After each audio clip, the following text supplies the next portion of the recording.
हाँ, मेरे ख्याल से ये काफ़ी बड़ी अचीवमेंट है इंटरनेशनल लेवल पे भी और नेशनल लेवल पे भी इंडिया के लिए बहुत बड़ी अचीवमेंट है क्योंकि they have the right to do so क्योंकि उन्होंने काफ़ी मेहनत की है पिछले कुछ ईयर्स में। आप देखा जाए तो लास्ट जो चंदर नहीं वाकई अब उस बंदे को देख के लगता है ये वजीर दिफा है, हमें सिक्योर करेगा। उसको तो लगता है उसको खुद 4-5 सिक्योरिटी गार्ड की ज़रूरत है। जिस तरह से ललकारता है इंडिया को, वो अपनी पूरी जान लगा के भी कैसे ललकारता है वो भी बता दो चाहो।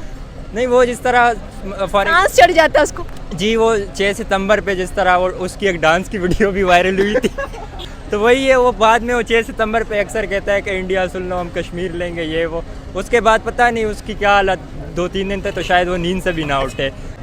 मुझे नहीं लगता जिस तरह हमारे हालात हैं, हम सिर्फ कुछ चीज़ों में उनके पीछे पड़े हुए हैं कि हमने 70 साल से उनके लिए तैयारी कर रखी है। समझ नहीं आ रही हमने उनके लिए कौन सी तैयारी कर रखी है। आज वो किस मकाम पे और हम जहाँ पे है तो अफसोस का मकाम ही है।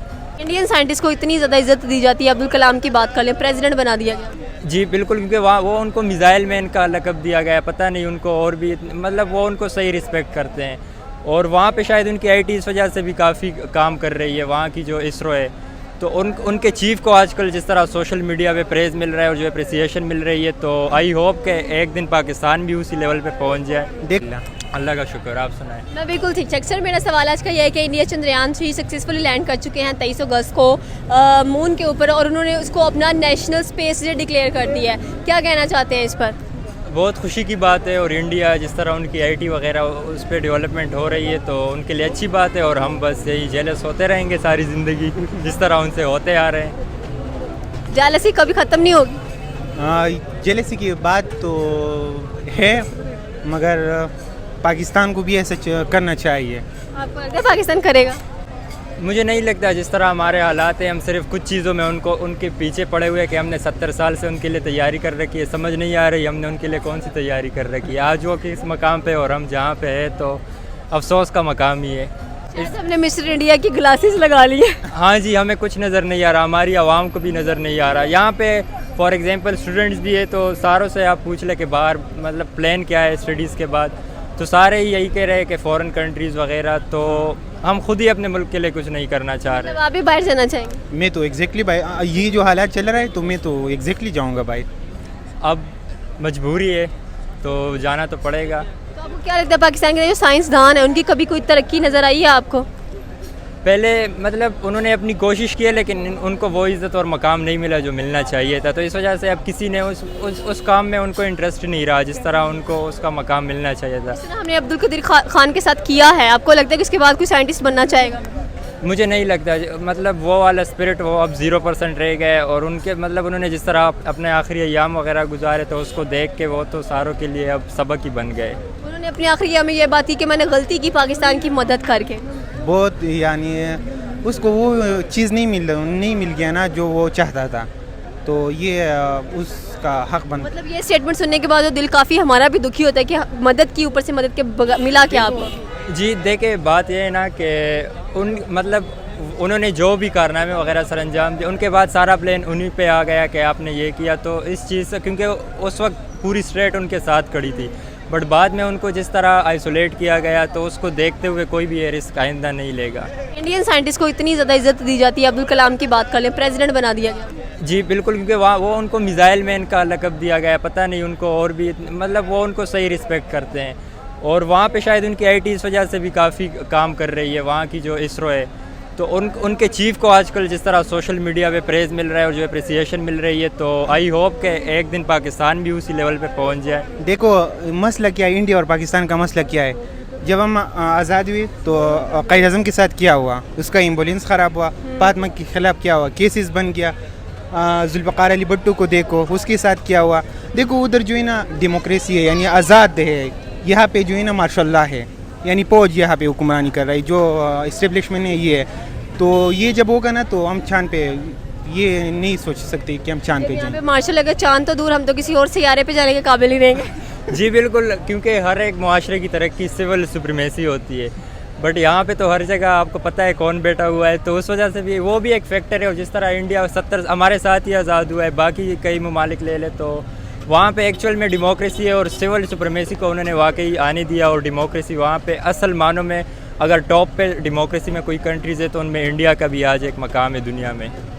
क्या मतलब कि पाकिस्तान जैसे कि मैंने कहा इंडिया पहले चांद पर अब सूरज पर जाने की बातें करता है, तो सूरज पर भी जाना उनके लिए कोई मुश्किल बात तो नहीं है? नहीं जी, जिस तरह उनकी आईटी इंडस्ट्री काम कर रही है तो होपफुली वो एक दिन चले जाएंगे और एज अ पाकिस्तानी हमें खुशी होगी, बिकॉज कोई काम कोई इस तरह का। मुझे लग रहा है पाकिस्तान इस वक्त एशिया के कॉन्टिनेंट में बाद में यूरोप में शामिल हो जाए।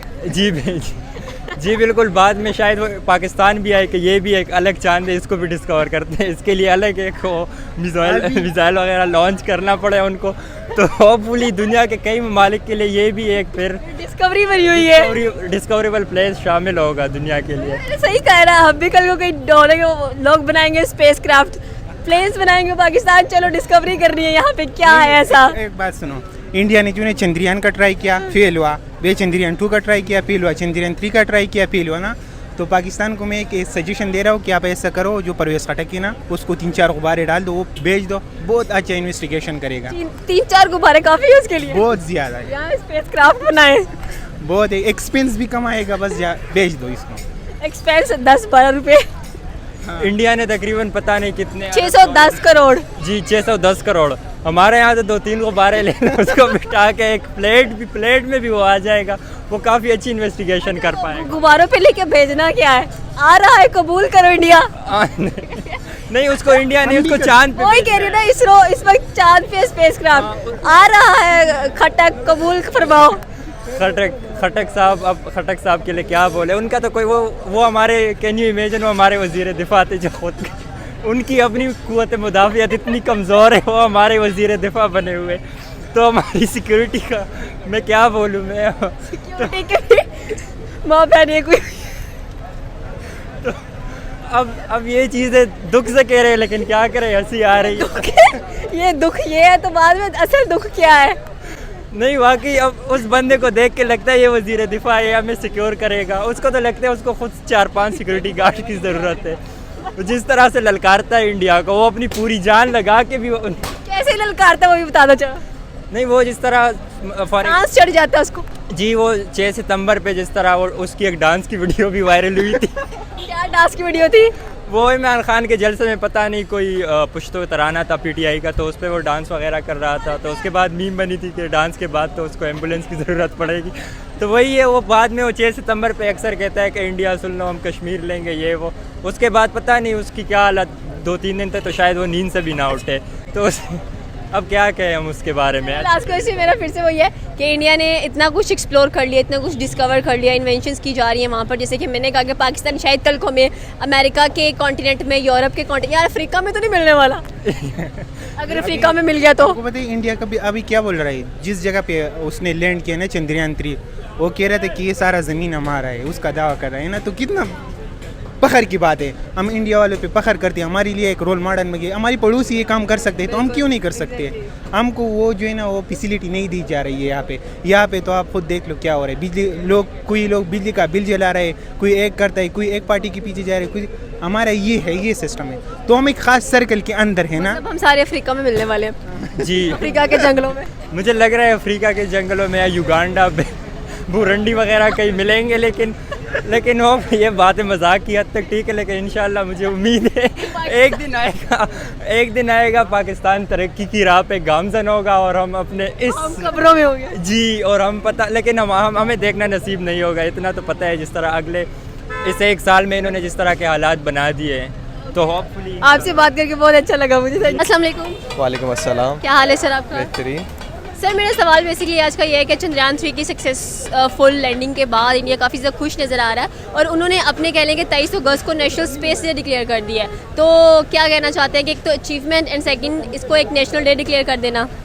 हाँ, मेरे ख्याल से ये काफ़ी बड़ी अचीवमेंट है, इंटरनेशनल लेवल पे भी और नेशनल लेवल पे भी इंडिया के लिए बहुत बड़ी अचीवमेंट है, क्योंकि they have the right to do so, क्योंकि उन्होंने काफ़ी मेहनत की है। पिछले कुछ ईयर्स में आप देखा जाए तो लास्ट जो चंद्रयान ऑपरेशन हुआ था वो फेल हो गया था, एज सच फेल नहीं कह सकते, बट दैट वाजंट सक्सेसफुल जितना सक्सेसफुल होना चाहिए था उसको, लेकिन उन्होंने उससे काफ़ी एक्सपीरियंस गेन किया और इन्होंने चीपेस्ट चंद्रयान ऑपरेशन किया है वर्ल्ड का, और मेरे ख्याल से they have all the right to celebrate and they have all the right to be happy.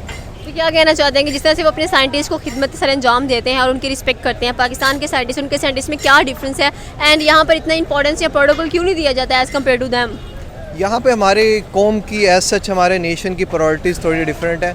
हमारे नेशनल हीरोज़ डिफरेंट हैं, जैसे इंडिया के हैं। अब इंडिया में वो अपने साइंटिस्ट को सेलिब्रेट करते हैं, अपने साइंटिस्ट को एक्नॉलेज करते हैं, अपने साइंटिस्ट को उस तरह रिस्पेक्ट देते हैं जैसे हमारे यहाँ पे बिल्कुल भी नहीं किया जाता। हमारे यहाँ पे बिल्कुल ऑपोजिट है। अगर हमारे आप एटॉमिक साइंटिस्ट को देख लें, अब आपके सबके सामने है वो क्या हुआ, उनके साथ किस तरह हुआ, उनकी पूरी ज़िंदगी किस तरह रही, उनको नज़र बंद कर दिया गया अपने ही मुल्क में। इतना उनका आखिरी वर्ड्स भी यही थे कि मैं सबसे बड़ा रिग्रेट ही है कि that I help Pakistanis in getting atomic energy.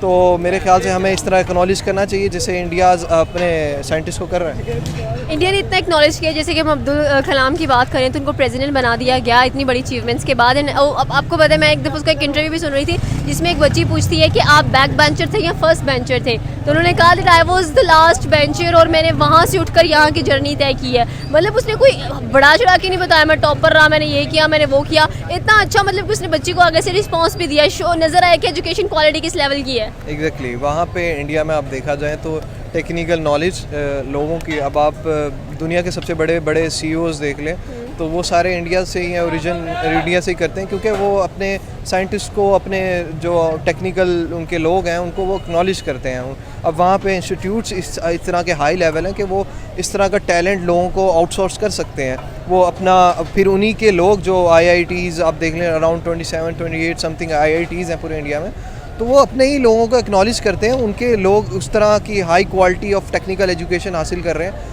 तो वो खुद ही अपने आप को कंट्री किसी और जगह से पढ़ के आके या किसी और मुल्क को सर्व करके आके वो आप वापस अपने मुल्क को आके ज़रूर सर्व करते हैं। उनका ये कह लें कि लाइफ गोल्स होते हैं कि वो इंडिया में आके कोई ना कोई स्टार्टअप स्टार्ट करते हैं। अब बहुत बड़े बड़े स्टार्टअप्स इंडिया में स्टार्ट हो रहे हैं। आप देख लें बेंगलोर जो है उनका कैपिटल है, चेन्नई उनका कैपिटल है रिलेटेड टू IIT।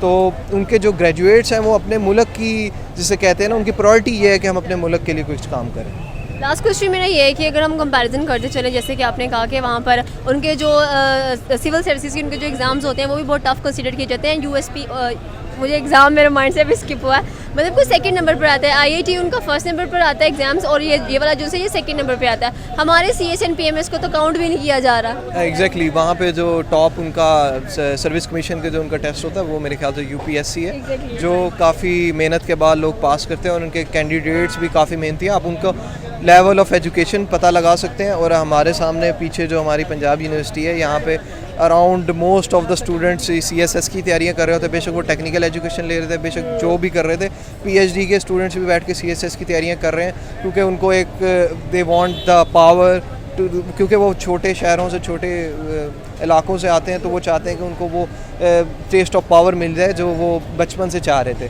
तो उनके लिए ये शॉर्टकट होता है कि वो CSS दे लें, लेकिन वहाँ पे बाकायदा लोग इसलिए देते हैं कि वो अपने मुल्क को सर्व कर सकें, rather than having the all the power और उसका पावर अब्यूज़ कर सकें। उनका गोल ये होता है कि वो अपने लोगों को खुद सर्व करें। Okay, thank you so much रकपिन, कल हाफिज़। मैम आप एक इंटरव्यू देंगे।